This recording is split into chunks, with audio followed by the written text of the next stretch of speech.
БАДы дегеніміз не? Вообще-то БАДы дегенде адамдар не түсініп жатыр? Биологически активные добавки, натуральный витамин, минералдар.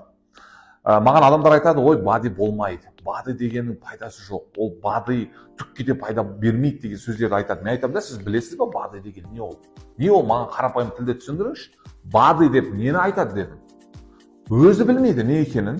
Біреуден естіп алған ба оны, біреуден білмеймін не екенін, біреудің кеңесін алып алған ба, вообще біреудің дұрыс емес ойын өзіне салып алған ба олады, білмеймін. Мен айттым оған, қарапайым тілде кәдімгі түсіндіріңізші, БАДы деген не ол деп. Ол айтады, енді сол продукция ғой анау витаминдер. Жоқ, ол продукцияны айтпаңыз. Өмірде қарапайым тілде түсіндіріңізші дедім. Түсіндіре алмайды. Содан кейін мен айттым, тыңдаңыз онда дедім. БАДы деген нәрсе бұл өмірде қарапайым тілмен сізге түсіндіретін болсам, мысалы жаздың күні, қыстың күздің күні мысалы, сіздер банка жабасыздар дедім. Салат жабасыздар, компот жабасыздар, әртүрлі банка жабасыздар, который овощ фруктылардан, дұрыс па? Соны қыстың күні ашасыздар да жейсіздер. Не үшін жейсіздер? Сіздер ойлайсыздар, витамин, минерал сол кезде қыстың күні тапшы болады, соның орнын толтыру үшін. Бірақ та бізге круглый год витамин, минерал жетпей жатыр. Енді БАДы деген сөздің былай кеңірек түсіндіретін болсам, биологически активные добавки к пище. Яғни біздің, мысалы біз 3 уақыт тамақ ішеміз ғой, азан, обед, кеш. Сол ішіп жатқан тамағымызға қосымша тамақ бұл. Себебі біз 3 уақыт ішіп жатқан тамақтан кім 100% витамин, минерал алып жатыр организмі. Егер сіз 100% витамин, минерал алғаныңызда қазір тамақтардан да сіз ауырмаушы едіңіз. Иммунитетіңіз мықты болушы еді. Значит, біз 100% ешқандай витамин, минерал алып жатқан жоқпыз. Енді бізге не керек? Қосымша тамақ керек. Яғни қосымша натуральный витамин, минерал керек. Ал оны бізге БАДы береді. Көрдіңіз ба? Сіз мысалы үйде жасап жатқан банканы жасап жатырсыз, мысалы біреуден сатып алып отырсыз, мысалы огурцы, помидор деген сияқты, или үйіңізде ектіңіз мысалы, оны кім тексеріп жатыр? Оны кім лабораториядан өткізіп жатыр?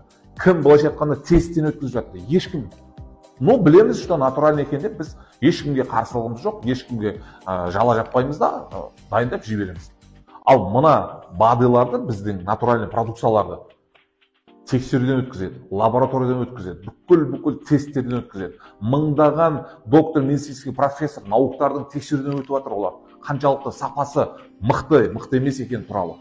Вот соны бізге жай таблетка күйінде, капсула күйінде, сұйықтық күйінде дайын БАДы, дайын тамақ, витамин, минерал есептеп беріп жатыр. Енді сіз оны бір ай, жарты ай ішкенде сіздің витамин, минералыңыз қалпына келіп қалмайды.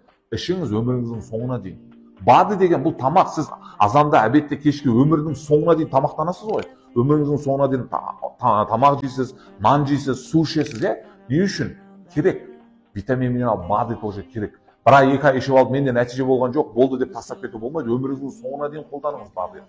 Сол кезде сіз деніңіз сау, мынандай боласыз. Иммунитетіңіз өте жоғары дәрежеде болады. Ауырмайсыз. Соны тұрсыз ба? Ауырмайсыз. Ал біз БАДыны дәрі есебінде көреміз. Бір рет ішсек бізге әсер ететіндей. Дәрі ол химический состав. Ол просто сіздің ауырып тұрған жеріңізді басып береді, сіз соған мәзсіз. О, күшті екен, мені әсер етті деп. На самом деле ешқандай лечить етіп жатқан жоқ, емдеп жатқан жоқ. Сіз жылдан жылға ауруыңыз асқына береді, күшейе береді. Түсіндіңіз ғой? Сондықтан БАДы деген нәрсемен химический дәрін бөлектеп алыңыз, айырмасын біліп алыңыз, разницасын. Одан кейін БАДыны сіз жақсылап оқыңыз. Вот біздің біліміміздің аздығы осыдан білді.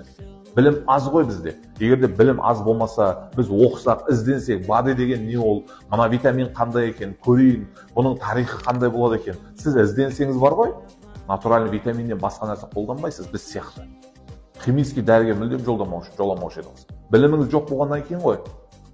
Өмір бойы дәрінің артында аптека-больницадан басыңыз шықпайды. Сондықтан ойланыңыз. Әлі де кеш емес. Ойланып, білетін адаммен ақылдасыңыз, кеңес сұраңыз, или болмаса өзіңіз ізденіңіз. Денсаулық тек қана сізге керек.